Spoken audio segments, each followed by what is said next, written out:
All right, everyone, we've got big news from Korea in the wake of the very short joint summit between President Moon and Kim Jong-un.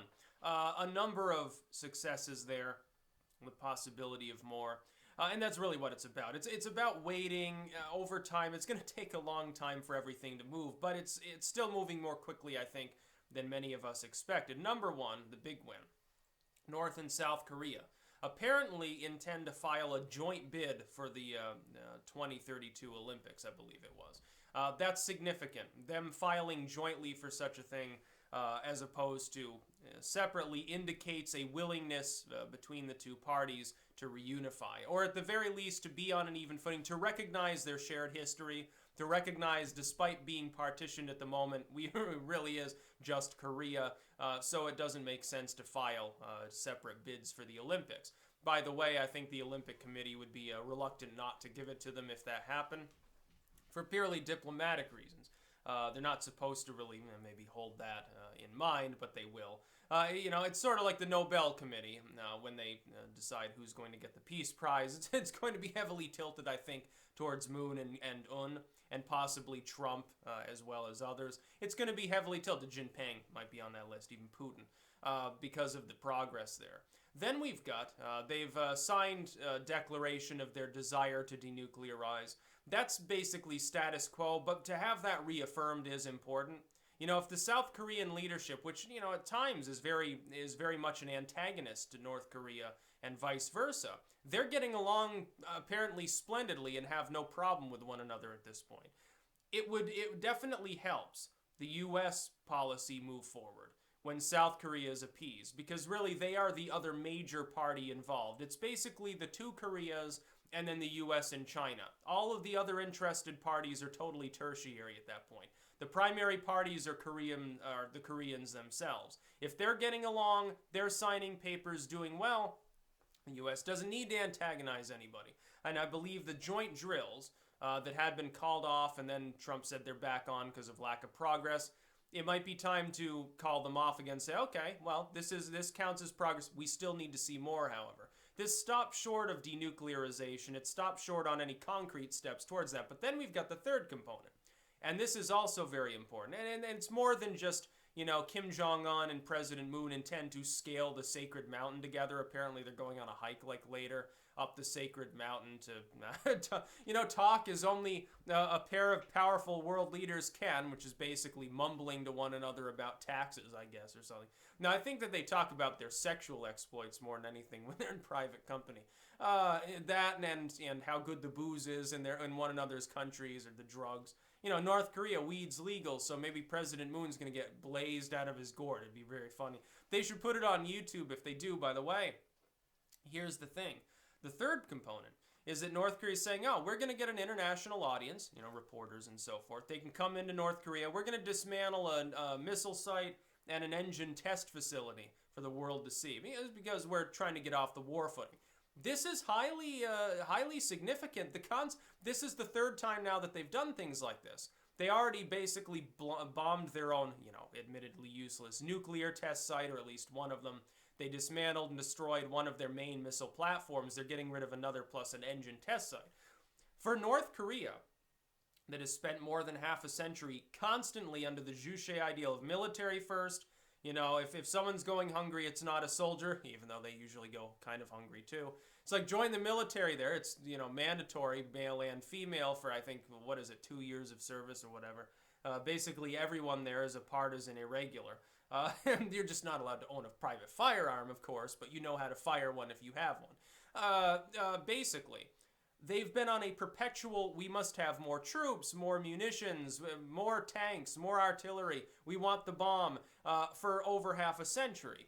They are now, for the first time in the history of North Korea's existence as a separate entity to South Korea, scaling that back and saying, okay, now it's time to relax, we want to get rid of nukes. We're getting rid of some test sites. We're getting rid of some missile platforms. Yeah, we removed some artillery from the border. It's slow because there's an awful lot of military sites in North Korea. Many of them. It's like, yeah, we're going to decommission this site. It'll take us 20 years. But it's happening. For the first time, it's happening now. What role does Trump play in this? Right now, Trump's role should be to say, oh, this is winning, this is progress, congrats to the two Koreas, wonderful, I hope you get the Olympics. Be kind, be courteous, which he is so far. Number two, take some sort of steps to, again, ease off the pressure in the region. That could take the form of removing some naval assets, maybe decommissioning a U.S. post along the DMZ. It could be, the U.S. officially endorsing the two Koreas agreement here and just saying, okay, we like this progress. It could be putting the joint games with South Korea back off and saying, okay, at least for the moment, in a preliminary sense, the games won't, the joint drills won't happen, but we need to see more progress. You can keep up pressure without having overt antagonism. This is what a lot of people don't understand. Now, Trump should get credit, at least in part, for what's happening. He's the only president in recent history who has actually pushed the issue of North Korea enough to get any progress done. Zero progress was made on the issue of the Korean War under successive administrations. No progress was made under Ronald Reagan.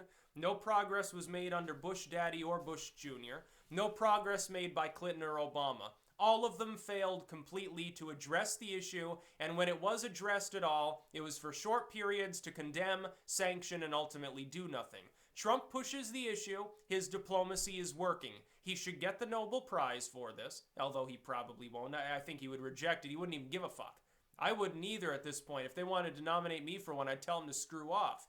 The prize means nothing in the wake of Obama getting it for literally existing.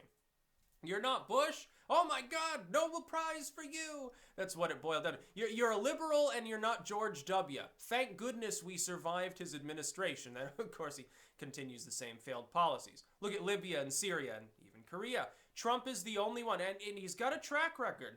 And when he started talking about North Korea when he won the presidency, I speculated he would do great things because he'd been talking about it like a sane man since the 90s.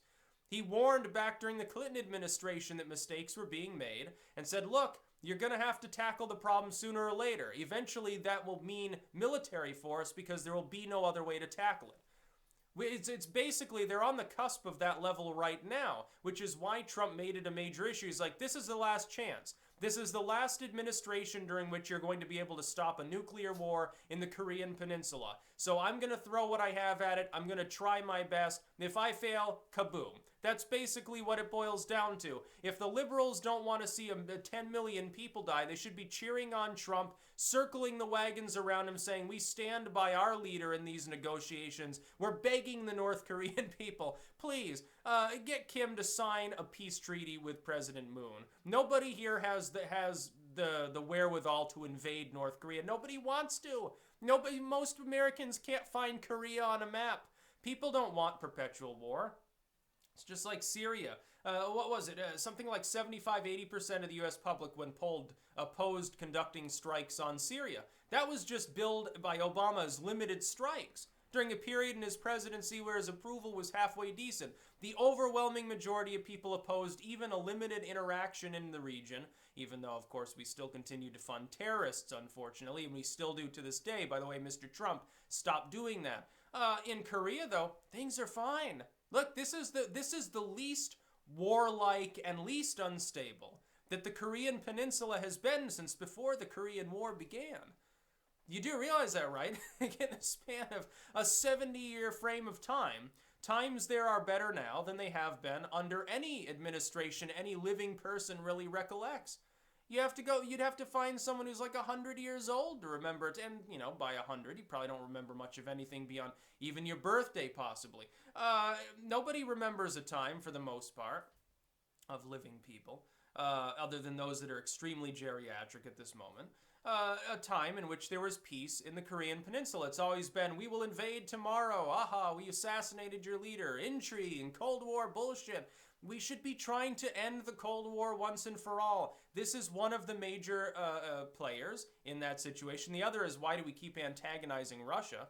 Oh, that's right, because of a bunch of bullshit from the Democratic Party and the deep state trying to cover its CIA ass from getting wrongful intelligence from MI6. Okay, yeah. Wonderful. Let's just nuke each other because the CIA made a mistake with the Steele dossier. That's what it appears to have happened. So yeah, wonderful times. But in Korea, the Cold War is beginning to thaw in Korea. Let's hope it continues. Look, if you can hate Trump, think he's Hitler, okay. So he's trying to make peace in the region. I guess he's doing something good now, isn't he? That's about all. Peace out.